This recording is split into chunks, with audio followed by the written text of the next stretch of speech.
The Joint Readiness Training Center here at Fort Polk, Louisiana is one of two combat training centers here in the United States.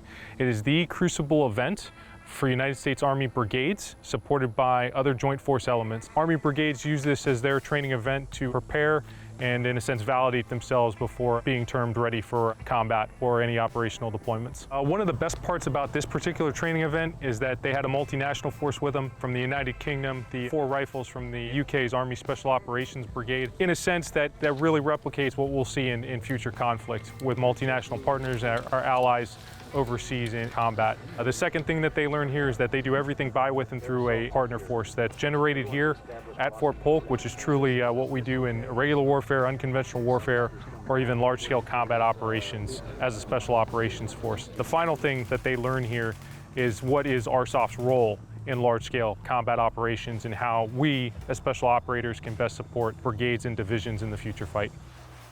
So in general, the overall mission of 7th Special Forces Group is to train by, with, and through our partners, including but not limited to Central and South America, with the last 20 years putting us historically in Iraq and Afghanistan also.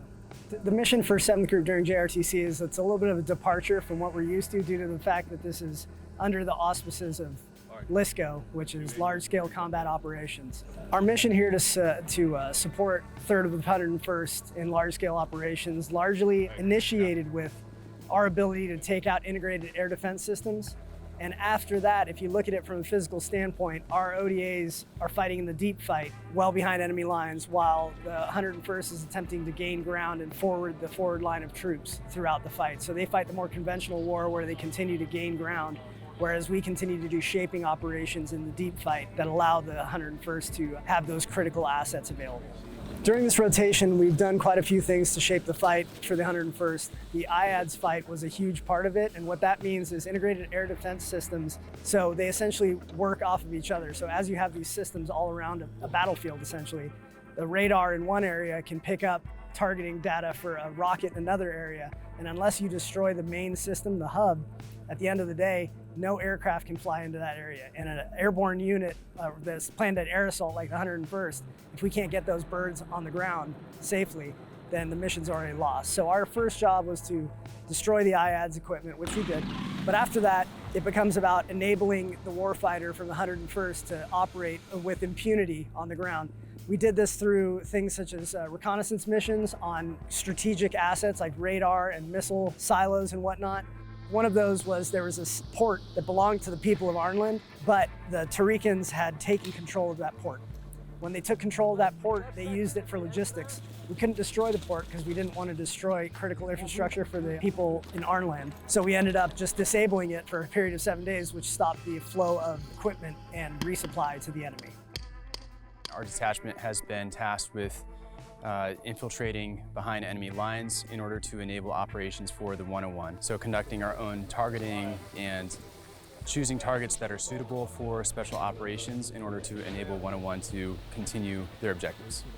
Coming here to Jrtc has provided my detachment the opportunity to practice setting up our systems, to practice training with the partner force, and in terrain, in an environment that really pushes us to our limits. It helps us to understand a totally different type of warfare, a totally different environment with the MD LSCO, but it helps us to practice our own targeting. Jrtc provides us an ability to learn how to train and win the future fight. In the past, for commanders and sergeants major, we were able to reach out and touch our teams at any given time, be that through combo or through physical ability to fly to their location. Just the simple writ large understanding that that is no longer on the table, and we have to give good commanders guidance for ODAs to operate for multiple days without constant guidance or real-time updates, to develop their own intelligence and to be a more self-sufficient organization. It leads us and the ODAs to learn what we can and can't do, and it teaches a decentralized sense of leadership to people like myself and the commander of A through 7. We had to learn that we can't constantly have our hands and our minds in the fight with the ODAs. The ODAs are essentially our units of action, and we have to trust and empower them as much as we can to do the commander's bidding beyond the deep fight.